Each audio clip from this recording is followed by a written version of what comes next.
Inaasam-asam ko na makasalo ko kayo bago ako maghirap. Tandaan niyo, hindi ako kakain ito hanggat di nabibigyan kaganapan sa karya ng Diyos. O ikaw aming Diyos, Hari ng sansinukom na nagbibigay ng bunga. Kunin niyo ito at pagati-hatian.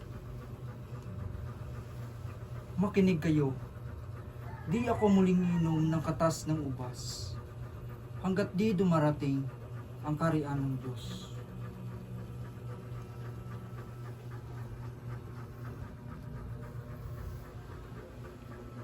Purihin ka, o aming Diyos, Hari ng sansinukom na nagbibigay ng tinapay.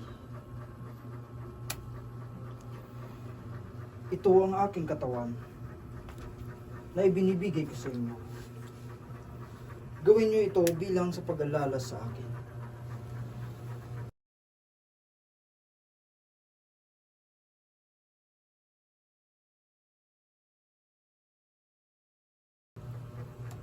Ang sarong ito ay ang bagong tipan ng aking dugo na nabuhos dahil sa inyo. Ngunit naririto sa ang magkakalulos sa akin.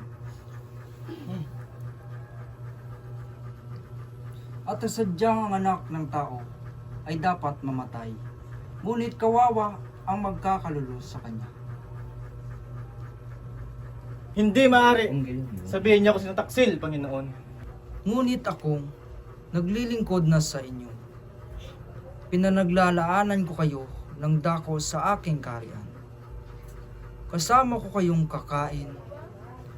Kasama ko kayong iinom. Kasama ko kayong mamamahala sa 12 angkan ng Israel. Kung gayon, wala ang traidor. Simon, sinikap ni Satanas na subukin kayo, pero pinagdarasal ko sa Ama na maging matatag ka. At sa iyong pagbabalik loob, patatagin mo ang iyong mga kapatid. Panginoon, nakahanda na po akong mabilanggo at mamatay na kasama mo. Makinig ka, Pedro. Bago tumilao ka manok sa araw na ito, 3 beses mo akong ipagkakaila. At nagtipon ng mga pinunong pari upang ipapatay si Jesus.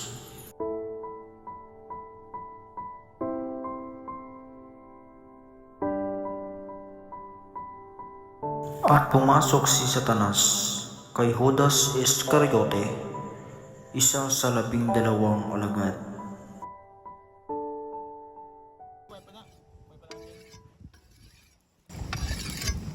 Manalangin kayo, hindi kayo matukso.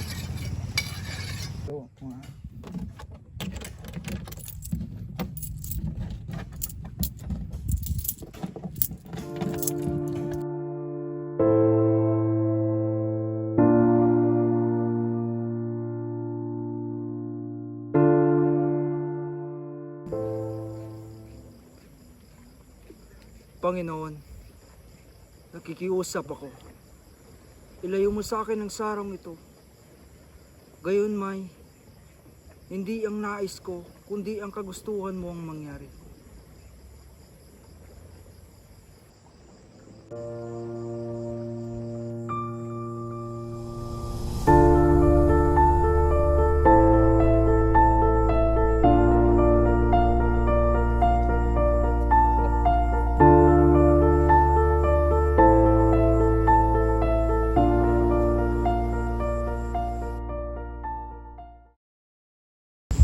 Bakit kayo natutulog? Bangon. Manalangin kayong hindi kayo matukso.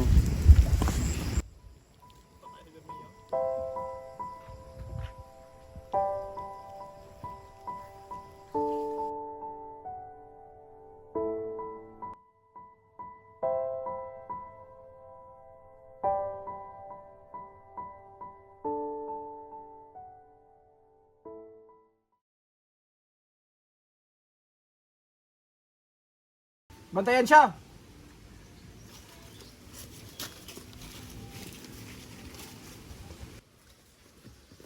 Hulaan mo ang mangyayari, kamahalan. Maliligtas mo ba kami? Maliligtas mo ba kami?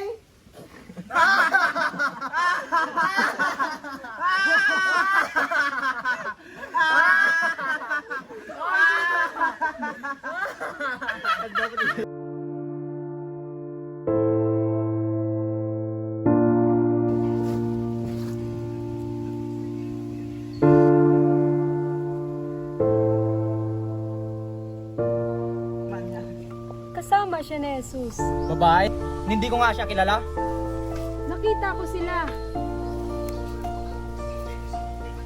Ang ama niyong lingkod.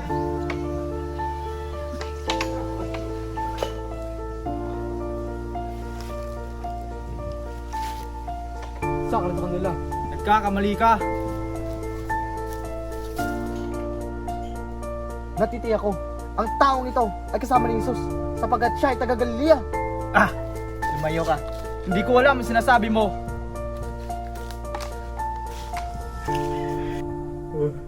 Panginoon, nakikiusap ako. Gawin mong ayon sa dakilang mong kapangyarihan.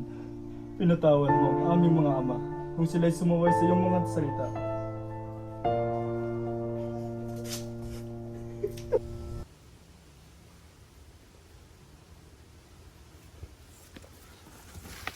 Sinong pumalo sa'yo? Hulaan mo! Hulaan mo! Ang papalo pa sa'yo.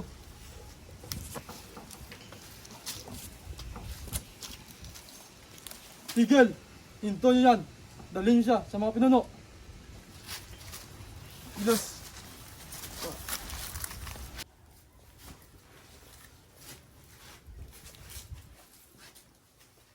Sabihin mo, ikaw ba ang Mesiyas?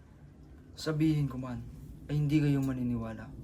At kung magtanong naman ako'y, di niyo ko sasagutin. Ngunit mula ngayon, ang anak ng tao ay mauupo sa kanan ng kataas-taasang Diyos. Ikaw ba ang anak ng Diyos? Sinabi mo nga ko nga.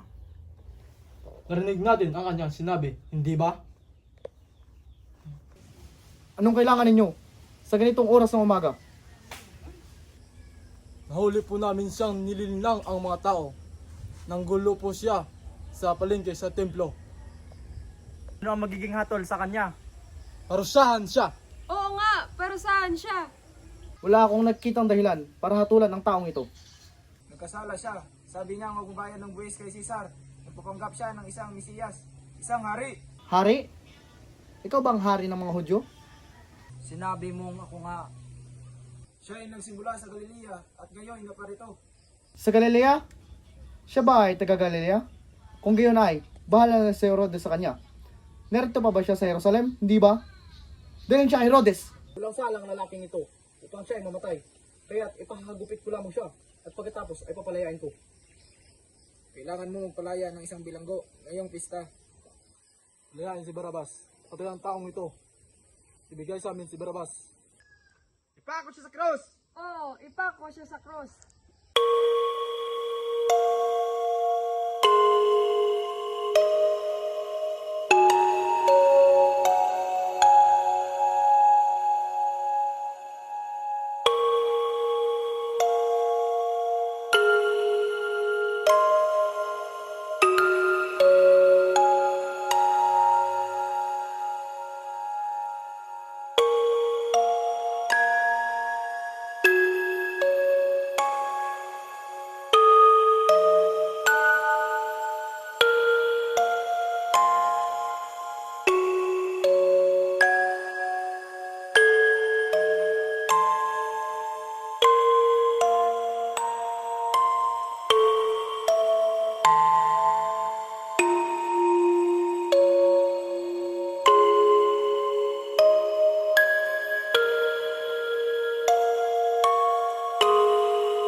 Patawarin mo sila, Ama. At di nila alam ang kanilang ginagawa.